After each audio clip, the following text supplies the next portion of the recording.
Hi friends, Angelica Vanetta, co-chair of Inclusive ICR.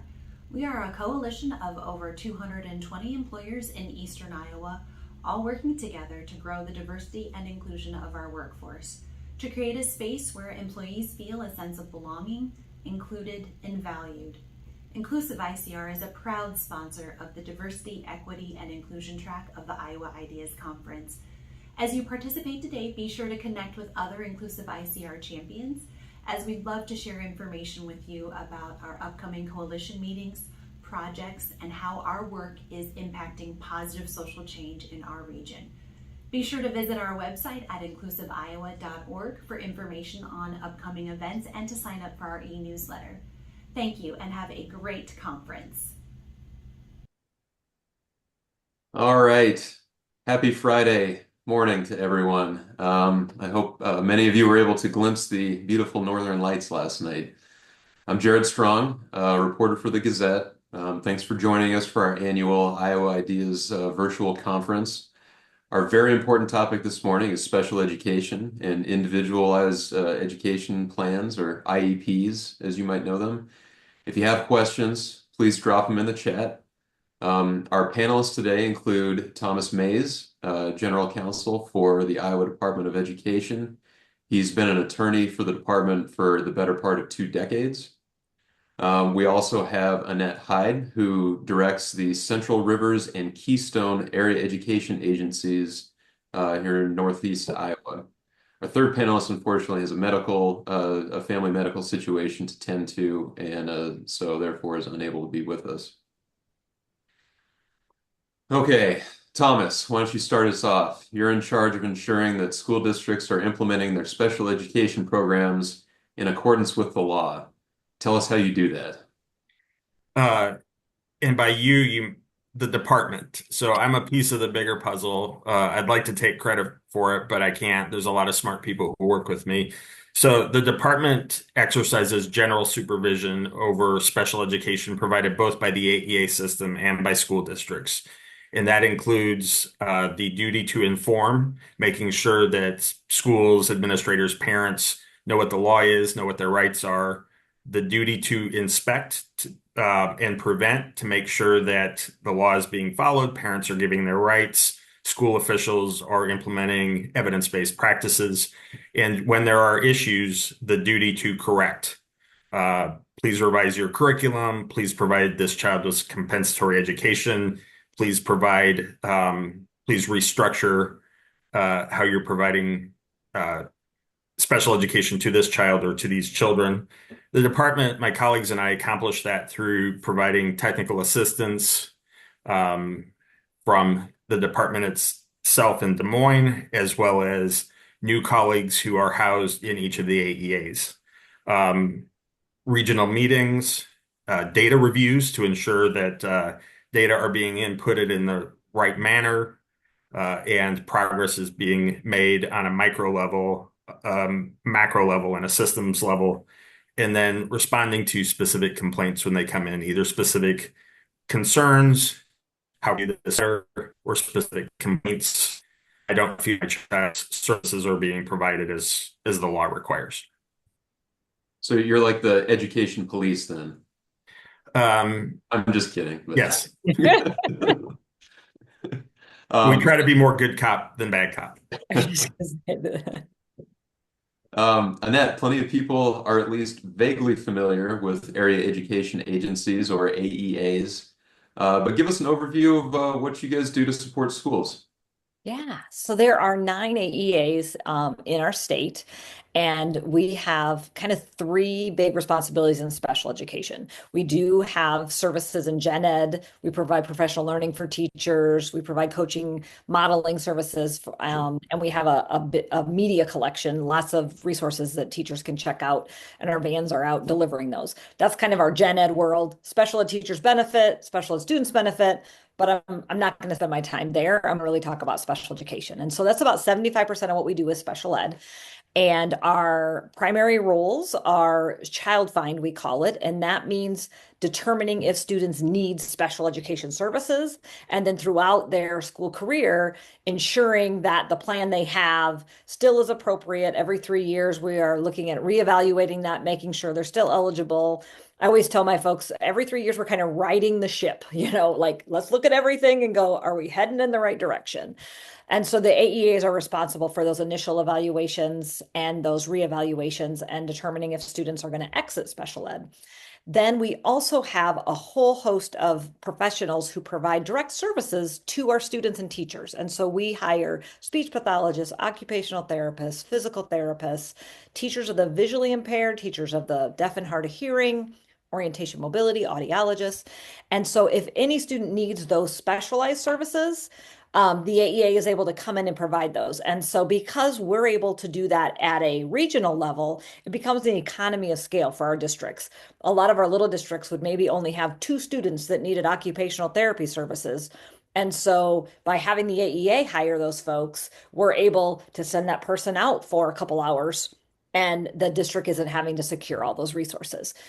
So that's kind of the second thing we do. And all of those decisions are made by a team for each individual student.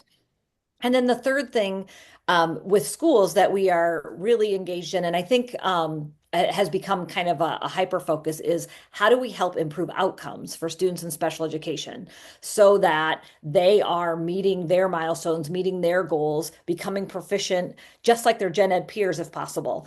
And so we have staff that are coaching teachers, they're engaging in professional learning and helping them to implement that. They're looking at data, helping change instruction. And that really has become kind of the 3 big buckets of work that we are kind of hyper focused on. Yeah, how do you guys identify students who need special education services? And maybe you could explain the difference. There's sort of like 2 tracks, right? There's those who need academic help and those who need maybe behavioral help, or both, I guess. So how do you find them? Yeah, great question. So, for a lot of our learners, our involvement happens because teachers are worried. And so we are involved in we call it problem solving, when there's a student that's not quite picking up the material the way we want, or they're struggling behaviorally. Our folks are working with that teacher to kind of put some interventions in place. Can we get some things, extra supports for that student? And then we're really monitoring their progress on that. And when we have a reason to suspect it might be disability related, then that's when we really are talking with families and looking at doing an evaluation for special education. And so sometimes that can be that the families have gotten a diagnosis from a doctor, and we notice some differences at school, and we're like, yeah, this is probably a good reason for us to address this. We probably suspect a disability. Other times it's their performance, whether that's academic or behavior, and despite efforts to improve it, they're still struggling. Or when we give them that help, they do start to improve, but it takes so much for them to get there that we know that they need more support. Most of it comes from from teachers, just because that's where we're at. But if a parent has a concern, they can reach out, and then we'll work with the school and address those things. For our youngest 3 to 5 preschoolers, sometimes we're hearing from their daycare center, or we're hearing from they've gone into the doctor and the doctor's worried. So a variety of ways that we learn about students, but then we really dig in and look at what is their progress when we put some supports in place. We look at what's their performance when we look at what they're doing compared to what peers are doing. And then the third one is, what do they really need to be successful? And if what they need is specialized and more than gen ed, then that helps us know that they need special education services. And so we really approach behavior and academics with that similar pattern of processes, but what we gather for information looks different, obviously, because there are students who are doing fine academically, but need special education because of it could be behavior, it could be a health thing that is impacting their ability. They need so many supports to be able to be doing this well academically. And it's more than just reading and math. It might be their social interaction skills. It might be their communication skills. It might be their motor skills. So we're looking at all of those pieces. And I'd like to turbocharge what my colleague said. The purpose of special education is to respond to the unique needs of each individual child, to ensure that the child makes progress in the general curriculum and has access to the general education environment. It can't be stated too many times that children with disabilities are general education students also. So true. And so the purpose of uh, special education, as exemplified by my colleague today, is to ensure that as much as possible, consistent with the child's needs, the child has access to the general education curriculum, general education peers, and the general education environment.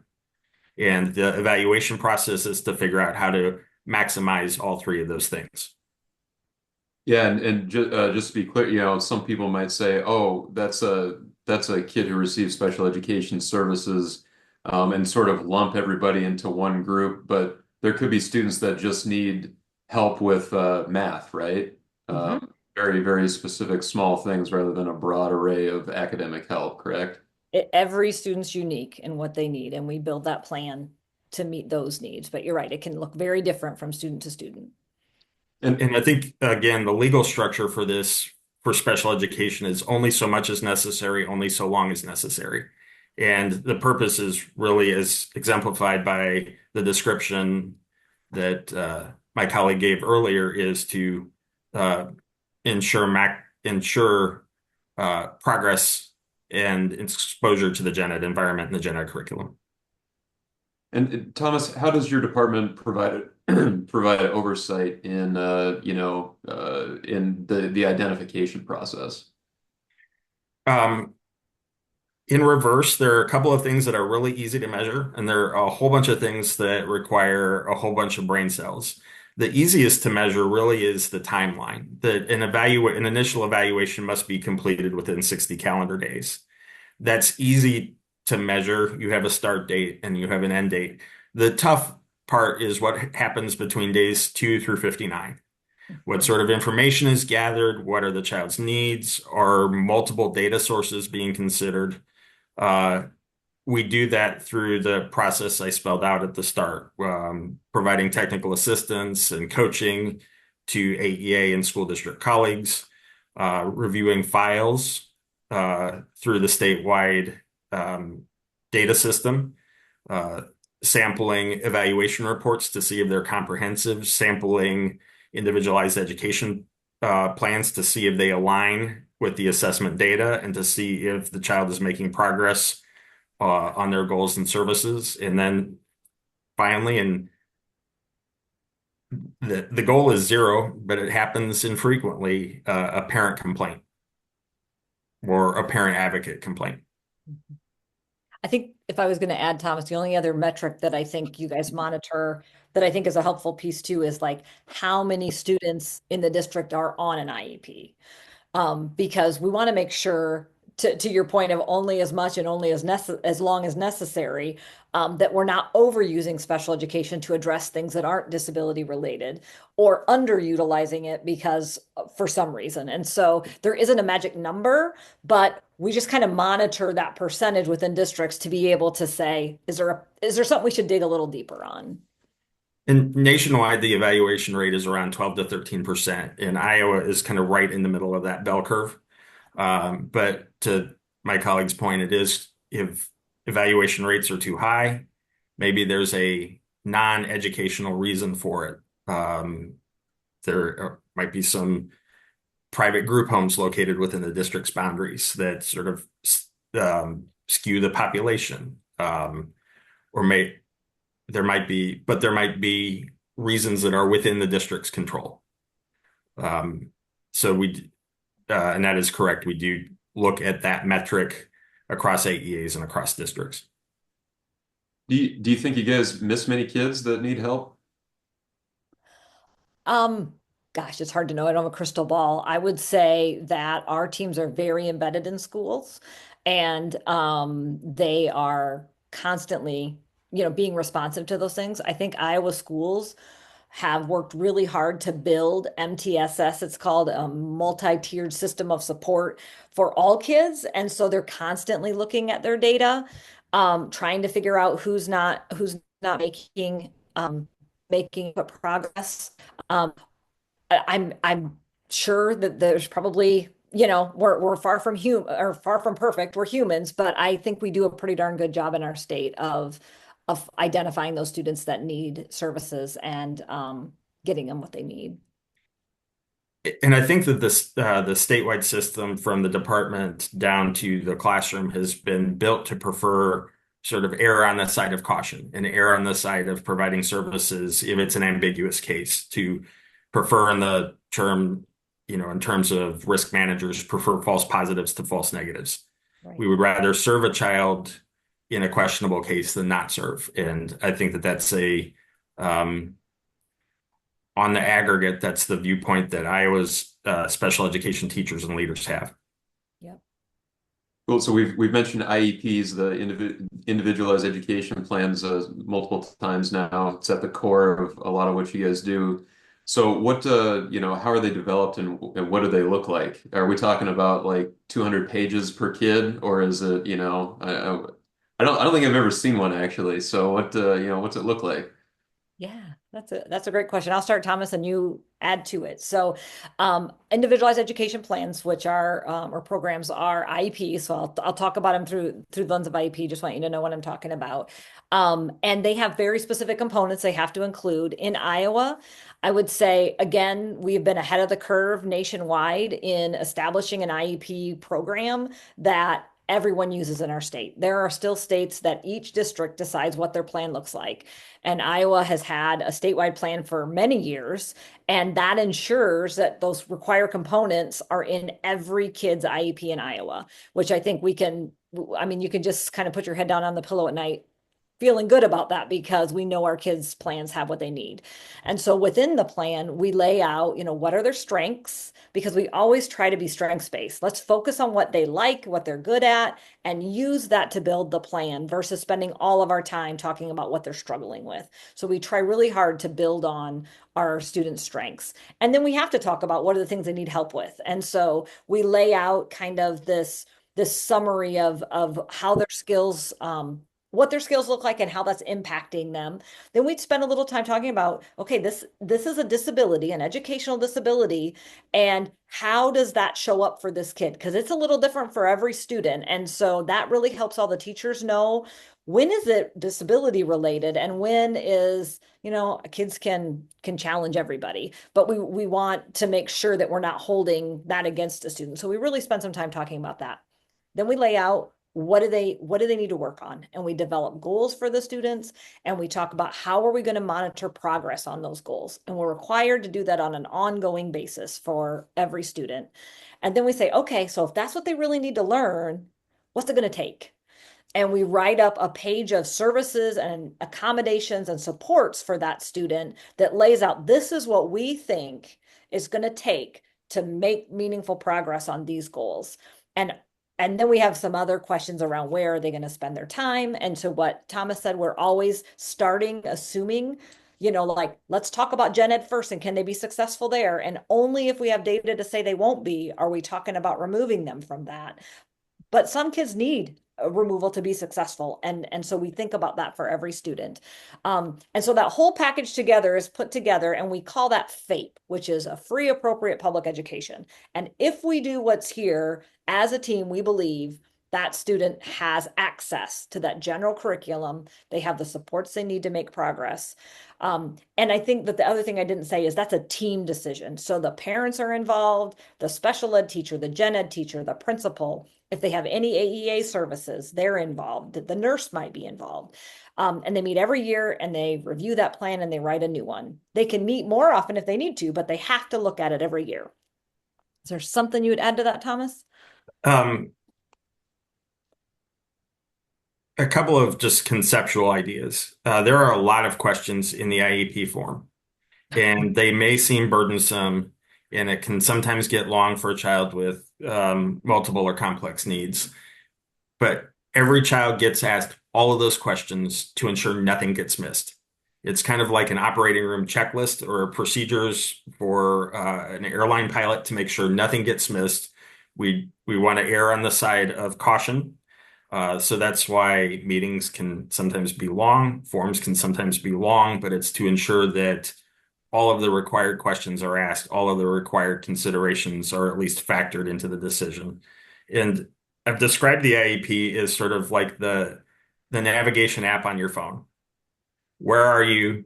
Where you're going? How long will it take you to get there? Turn by turn. Is there a speed trap? Is there construction? Do you need to take an alternate route? And conceptually, that's what the IEP is. It is a plan to get from point A to point B using services C. Are services C effective? Then maybe we look at services C prime or services D.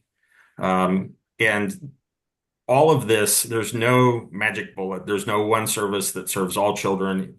There's no one intervention that will ensure all children become proficient readers or have pro-social behavior.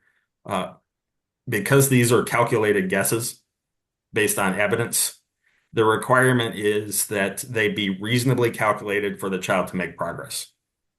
Looking at the data in front of you, the team looks at the data in front of it and makes a decision. What can we reasonably expect based on this data in the coming year? There's no guarantee that that outcome will be received, but what there is a guarantee that reasonable people will try reasonable things throughout the year. And watch out for speed traps. Watch out for things that the form itself prompts data gathering and prompts looking when a child is below an aim slope or above an aim slope. That's maybe when a course correction is in order. Yeah, well, and so part of our topic today is trying to measure the effectiveness of this education that's happening. And I mean, standardized tests is a way to do that. It seems like there's a lot of intangibles in education that, might fall outside of being able to be measured that way. But, how do you use testing to measure how special education students are doing? And how does that differ, I guess, from, how you look at that data for gen ed kids? Yeah. Do you want me to start, Thomas? That's working well so far. Okay, that works. So when we think about standardized tests, so within our state, we have some required assessments that have to be given to students, and IEP teams have to make a couple decisions as they're thinking about standardized tests. They have to decide if the student's going to take this test, can they do it on their own and they don't need any supports? And that's one option. And we have special ed students that do that they're able to handle those assessments. Or do we need to provide some accommodations? And so those are kind of limited in scope, because when you're giving a standardized assessment, you're testing something very specific. And so we have to make sure that the accommodations we provide level the playing field, but don't create some sort of advantage or disadvantage for the student. And so, like, if you're measuring a student's ability to read something, you can't read it to them and think that you just tested the same skill. Now, if you're wanting to know, can they comprehend information, it might be they could read it or listen to it and you could get that information, but you really have to know what the test is testing to know whether you give accommodations. So for a lot of our students, they have accommodations. It might mean we're going to give them 1.5 times whatever the standard amount of time is because they read slower. So we'll give them some extra time. Maybe they really need to do it away from distractions, or their anxiety goes up when they see the first kid turn their test in and they know they're only on question number 2. And so then they tend to just quick fill them in. So maybe they just take their test somewhere else. It just depends on what is going on for that student, what those accommodations might look like. And then we have a third option, and this is for about 1% of our students in special education, that we say that standardized assessment is not going to tell us anything helpful for this student. They cannot access it. And these are our students with most significant cognitive disabilities. And so they likely have significantly low skills in all academic areas. They likely have needs in their self-help skills and their interaction skills. They have, just overall delays. And we know that giving them that test isn't going to tell us anything. And so we use something called the dynamic learning map in Iowa, which is a instructionally embedded instruction assessment where the teacher decide these are the key things we want to know about this student, because this is really going to help us know, are they able to learn these things? And they teach and they work through it, and then they're assessing throughout the year for them, instead of it being a one-time, like what we're used to with the old days, Iowa Test the Basic Skills, which now we use ISASP, and it's a totally different opportunity for them. So that's kind of from a standardized lens, that's what happens. The other reality is that's important information, but it's not the only information that we use. We know that being a proficient reader and mathematician is our goal for students. We want them to be doing as much high level as they can. And we have some students that is a real challenge for, and we need to start lower and slowly build. And so that's where we're looking at their IEP goal progress, the teachers doing activities throughout the week, and they're gathering that type of information. We have goals in areas that standardized tests don't even touch. And so that data is just as important in helping the team make a good decision for those students. Thomas, In proficiency in reading and math, it's not the only goal. And for many children, it's not the most important goal. And for some of our children, it's a goal that's irrelevant because they're already proficient readers and mathematicians. However, proficiency in reading and math and growth in reading and math performance are metrics for the system writ large. And they are also part of the Iowa Department of Education and the state of Iowa's accountability structure with the U.S. Department of Education. That being said, they're important indicators, but they're not the sole source of truth. My colleague is absolutely correct that there are a lot of things that are just as work related and just as living related as proficiency in reading and math, such as persistence in task, the ability to self-advocate, the ability to set priorities. Some of our youth are great readers and writers and mathematicians, but can't set priorities well and can't budget their time well, and that might require specially designed instruction. One of my former colleagues talked about the bell schedule being a standard. If I can get from point A to point B, I'm meeting a standard. If I can't, then why? And if I start being able to get from point A to point B, I've met an important and measurable outcome. So the key to how the children with disabilities are assessed on the individual child basis is the goal meaningful, is the goal measurable, and are the adults in their lives taking actions to make that goal happen? I'm very excited to ask the next couple questions because I'm very interested in them. So there have been efforts in recent years, and by recent, I don't know, my age is advancing, so perhaps this is more like 10 or 20 years now. But there's been efforts to keep special education kids in the classrooms more with their general education peers. What are the benefits of that to those students? How do you decide whether to keep them in the classroom or whether to move them to a smaller setting? And, I mean, sometimes the academic gap can be huge, right, between them and their peers. And sometimes there might be a child with problematic behavior that could disrupt the other students by being in the classroom. So how do you guys navigate that? yeah, I will talk practical, and then I'll let Thomas talk the legal side, because there are very, very clear legal components to deciding where a student spends their time. And so we talk about something called the least restrictive environment.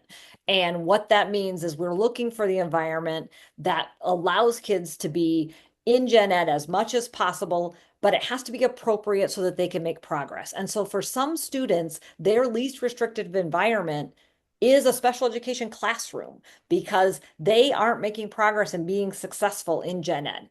But that's not the norm. That would be after efforts and supports to have them be successful in gen ed. And so IDEA is built on the idea that every student is a gen ed student first, and they deserve the opportunity to be engaged in that gen ed curriculum and that environment.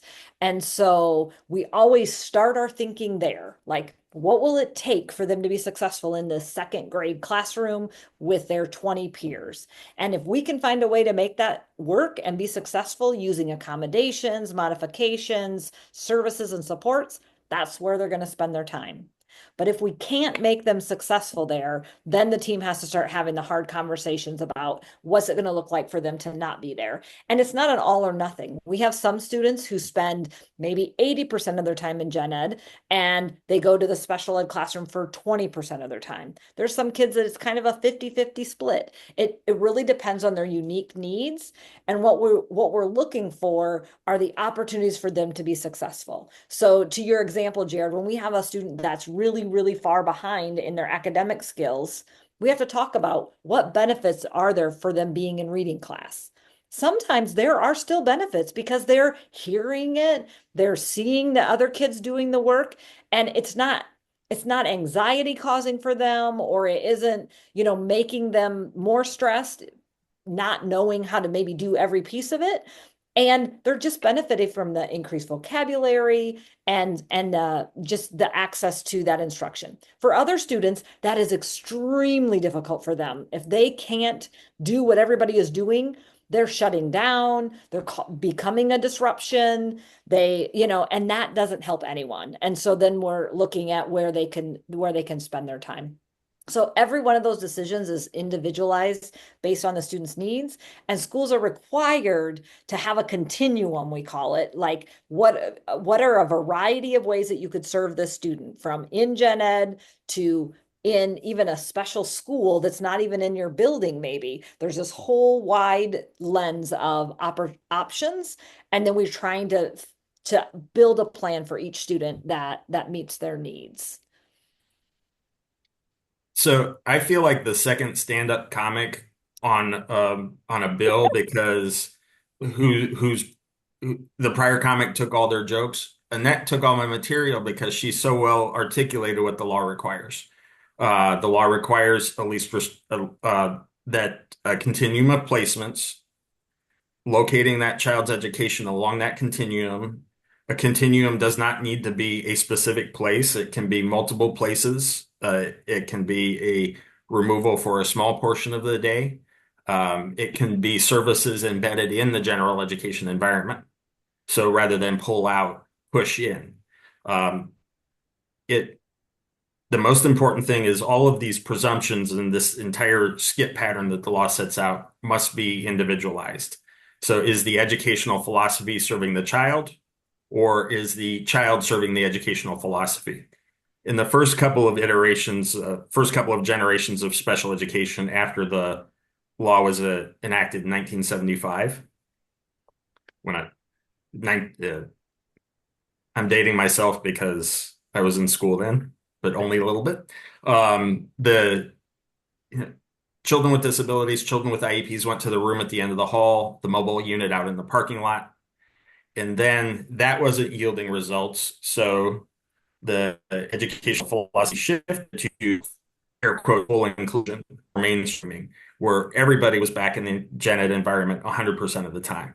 And that worked great for some children, similar to a separate placement working great for other children. And sort of that whipsawing over time made it clear that these decisions are, as my colleague said, really need to be individualized.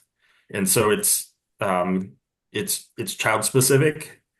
It's inappropriate to say because this child has a behavior goal, they go to the behavior room. Not necessarily. Or this child has academic needs, they go to the resource teacher at the end of the hall. Not necessarily. Annette, is there a self-worth component to this too? Like, is there, for some kids who have special ed services, is it important for them to be with their gen ed peers to make them feel like they're not the dummy? Sorry to put it that way, but yeah. Right. Yeah, absolutely. And again, that's a uniqueness for each student. For some students, they really need to be there for their self-esteem, for the opportunities, and other students, that is really what sets them off depending on the situation. So if going to reading is really tough, maybe going to PE isn't, because they're really a good athlete. Just because you're struggling to read doesn't mean you don't have strengths. And so what is it or maybe you're very artistic. So we're going to start with art class because you feel like you can be successful there.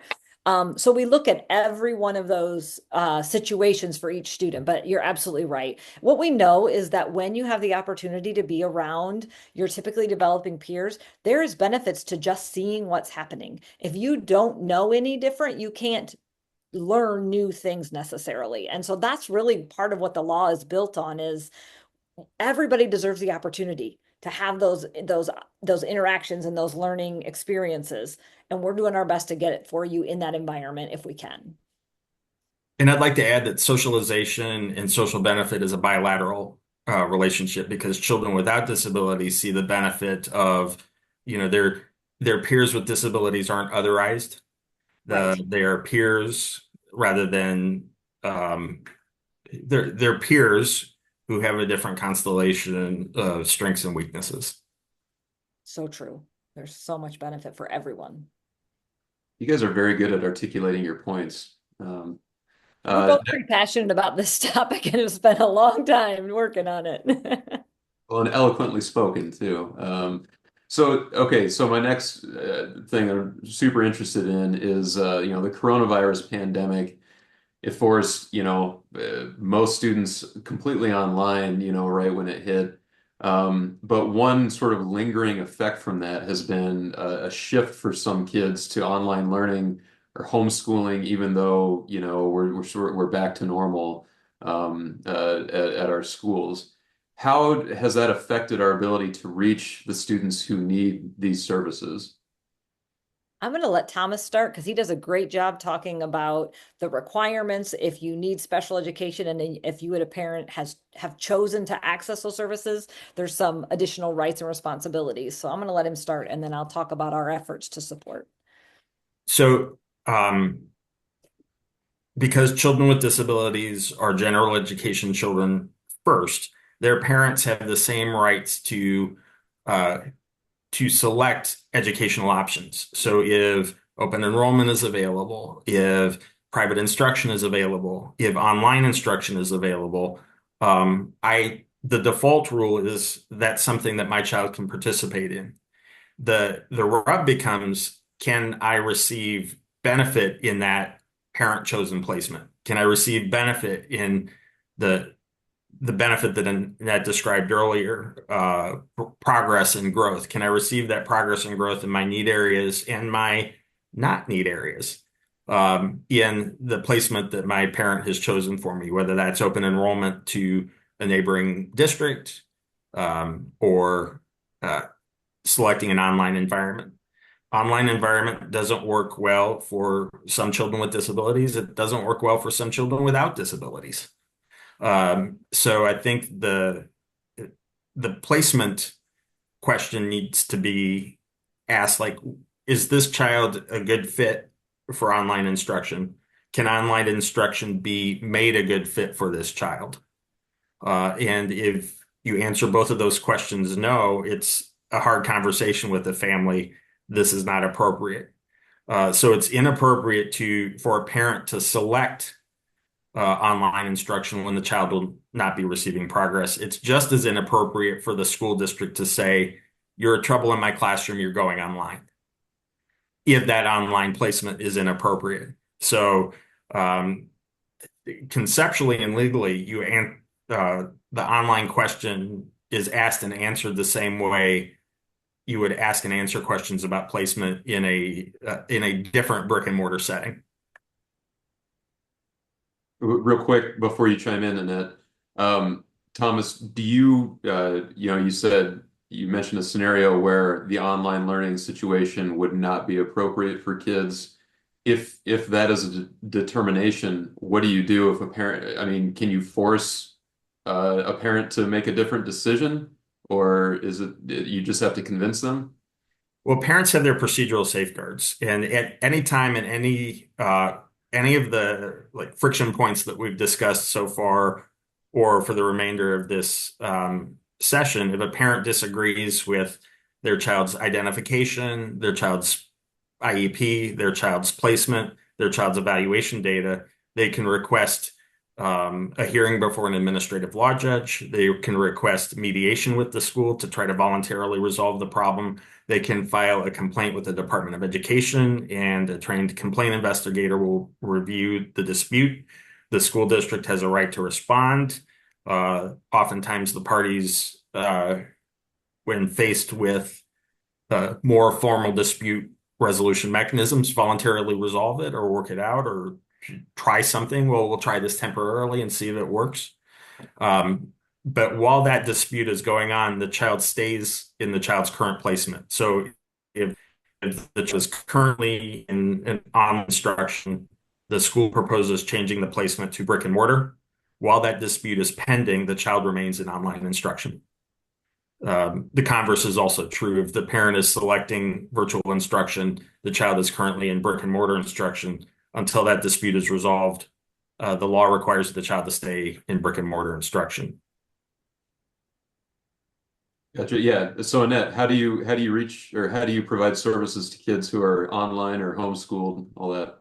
Yeah, so it is definitely a whole new, realm of education that we're working through. And I would say 10 years ago, we were skeptical that this would meet many kids' needs. And as technology has improved, as teachers have figured out how to do it, as the curriculums have become more and more accessible, we do see more and more students being successful with the right supports in place. And so from the very beginning, when a family's wanting a virtual option, the teams are getting together and really talking about what would it take for them to be successful there.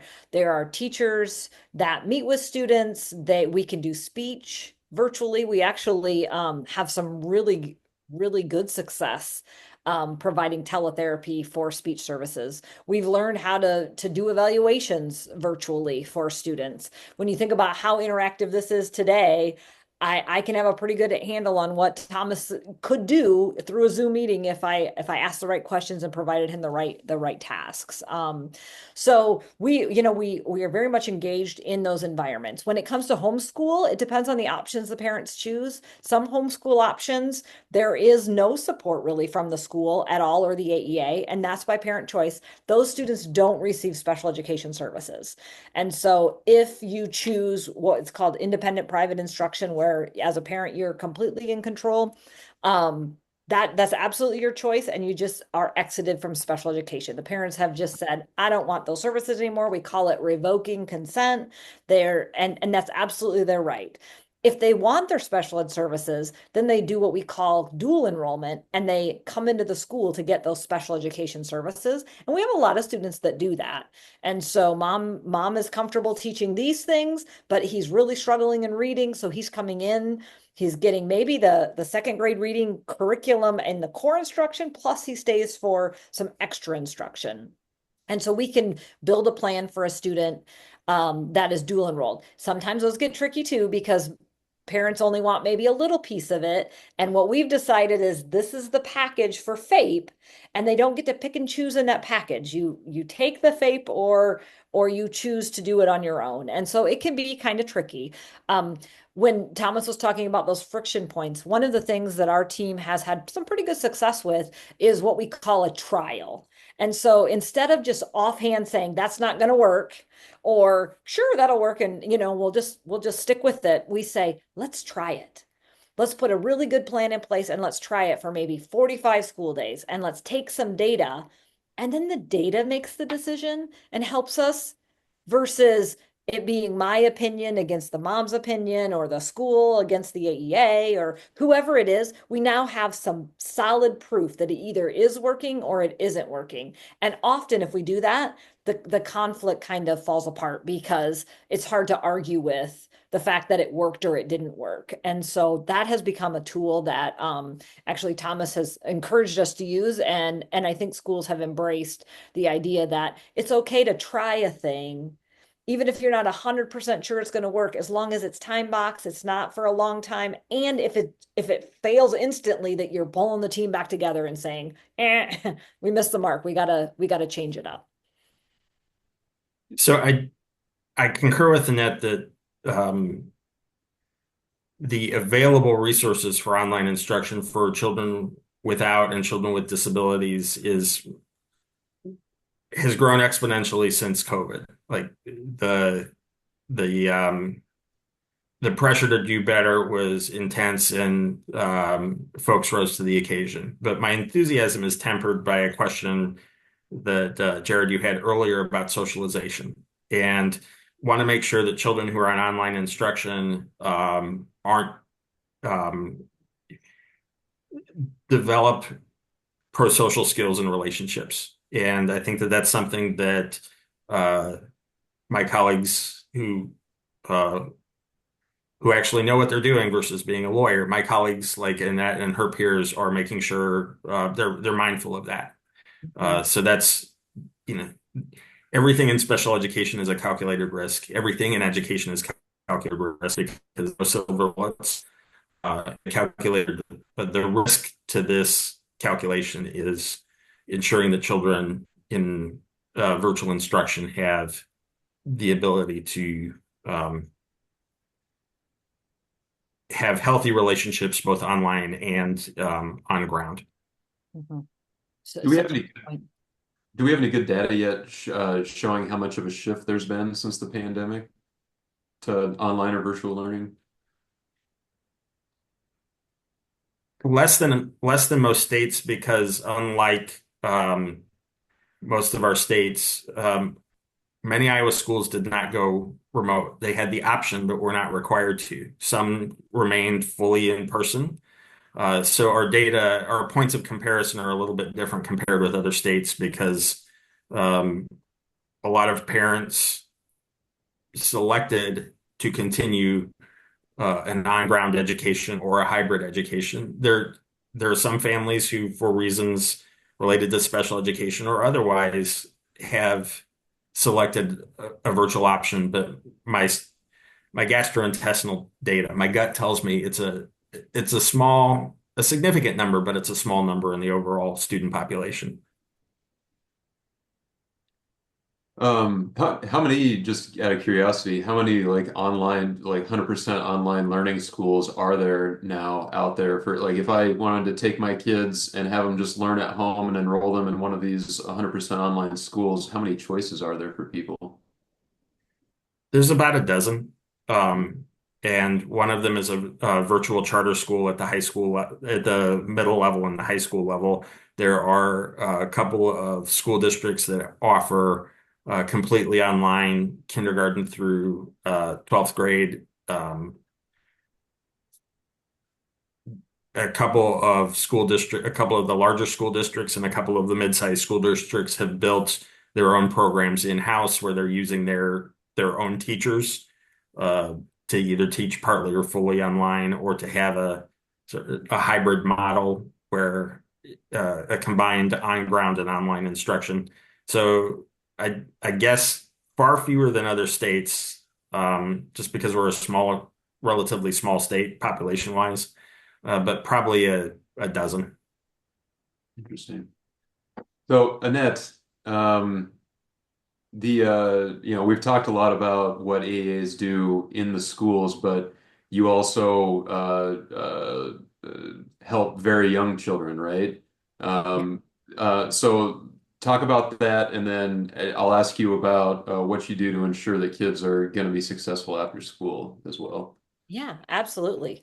So yeah, it's probably one of our best kept secrets. We work really hard to get it out there so everybody knows it. But AEAs are the primary provider of early intervention services in Iowa. So the Department of Education kind of administers the program, and they have the AEAs provide that. And so we have teachers, SLPs, speech pathologists, occupational therapists, physical therapists that work with our youngest learners. So these are kids birth to 3 that are at home or in childcare centers or in daycare homes that have kind of one of two things. They either have a condition that puts them at risk for future delays, or they are already showing some sort of delay.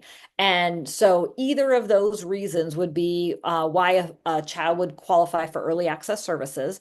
Our staff go into their homes, go into their daycares, and our model is really to help the adults in their life use everyday routines and opportunities to build the skills. They're their first teacher and their best teacher. What we do when we come in for an hour once a week or every other week isn't what's going to make the difference. It's what mom or grandma or dad or brother or whoever does every day during breakfast, during lunch, during playtime, during bath time. That's really going to be what makes the difference. And so we try to build all of those opportunities right into those daily routines. And then our staff is there when they turn 3. We're starting to think about during that 2.5 to 3, we really start thinking about, does this child have a disability that's going to need special education services? Because once you turn 3, the laws change. We have a law for birth to 3, and we have a law for 3 to 21. And so the cool part is because the AEA is involved in that effort all the way through, the family doesn't have a whole change in people in helping decide what does preschool look like for me if I need those services, because the AEA folks are following that student right into that school environment. And so we support the families in those pieces too.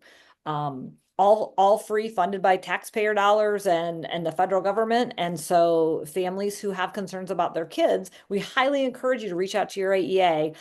If you have concerns about your grandchild, your niece, your nephew, your neighbor next door, we take referrals from anyone, and really just try hard to make sure that our youngest learners are ready to go to school.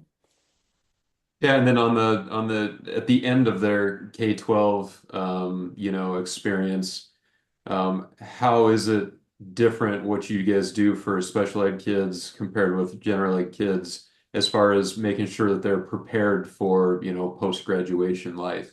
Yeah, I think that's one of the cool things with IDEA. When a student turns 14, we start having some very pointed conversations about what are their goals, what are their post-secondary expectations, we call it. What are your goals in the areas of living?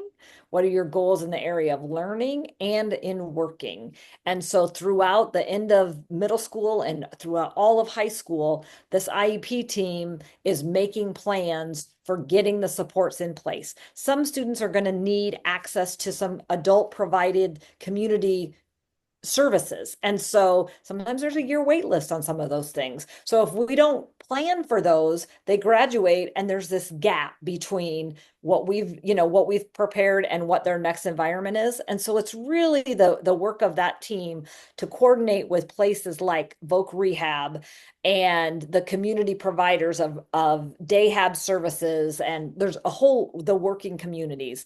So we have students who are out on job sites during high school, learning skills to help them be ready. We have kids that when they graduate, they have a job. Like the school has been able to set that up for them.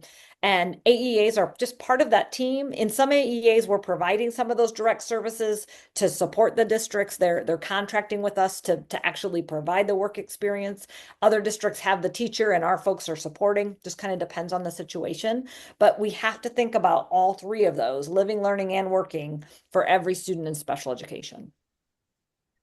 I don't think I've asked you this before. Do you guys stay in contact with those kids after graduation, or provide any services, after they're 18? Yeah, so depending on the needs of the student, IDEA can go to age 21, and there's some unique situations that could go beyond that, but typically that's like the maximum age. It does end when you graduate and get your diploma. That's kind of that moment in time that we say you no longer are eligible for special ed services. But for some students, it might mean a 5th year of high school. For some students, they stay until they're 21 because they still have goals and things that they're working on. But that's really an individualized decision based on each student. Because what we know is that when we go back to that LRE and where you spend your time, 19, 20, 21-year-olds aren't in high school. So we don't want to just default to, oh, you're just going to stay till you're 21, because that isn't the environment your peers are in. So we want our goal to be that they are going to be successful in those environments where 19, 20, and 21-year-olds are. Now, sometimes it is some high school experiences they still need, and that can be appropriate, just like removal from gen ed can be appropriate, but it has to be an individualized decision for each of those students. But we do have kids that stay until they're 21 if that's really their needs. Often they're only coming part of the day. they're out at a job site or they're working on some of the skills they need for daily living. So it's not necessarily a traditional 6, 7 years of just regular high school. They're unique needs that those students have. And the department tries to track data and on post-secondary outcomes. Yeah.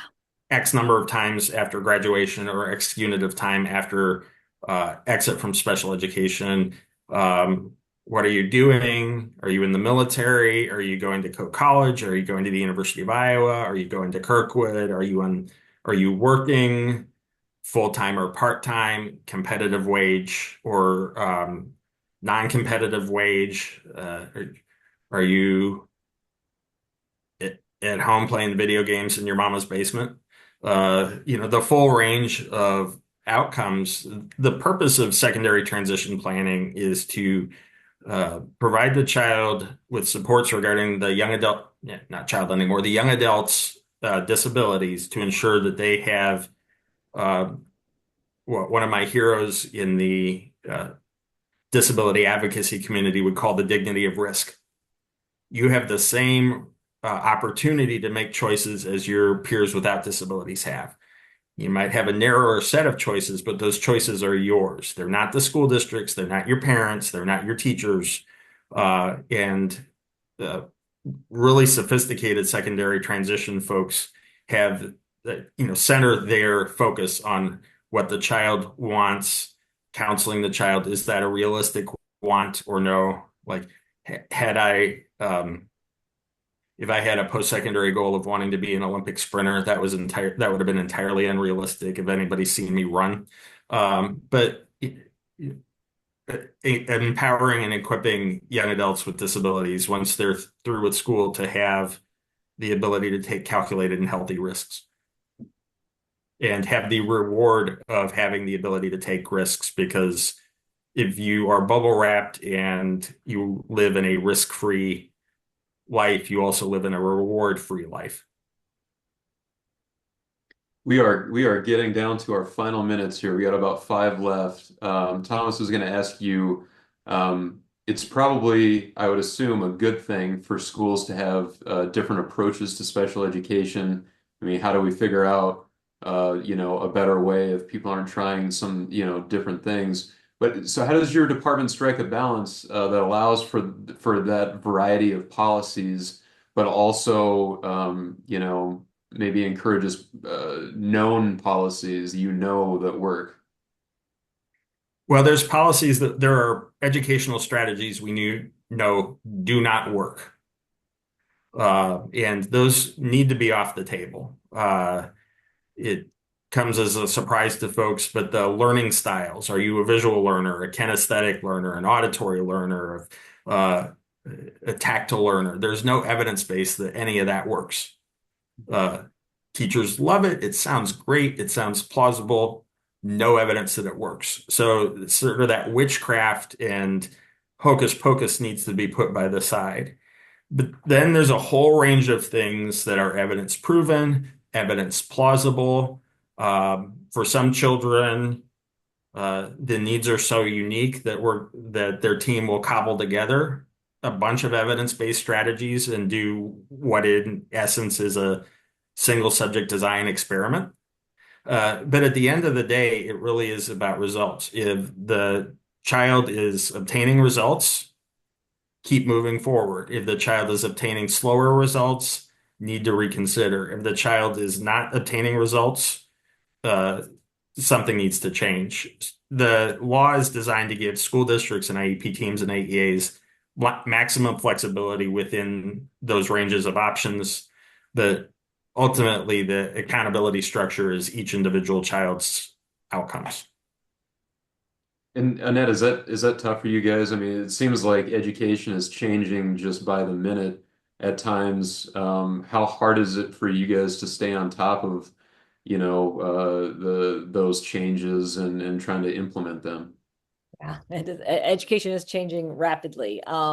So that I think is another unique thing about our AEAs is that we have staff who part of their job is to make sure they're current in what are those evidence-based strategies, what are the supports that are most promising.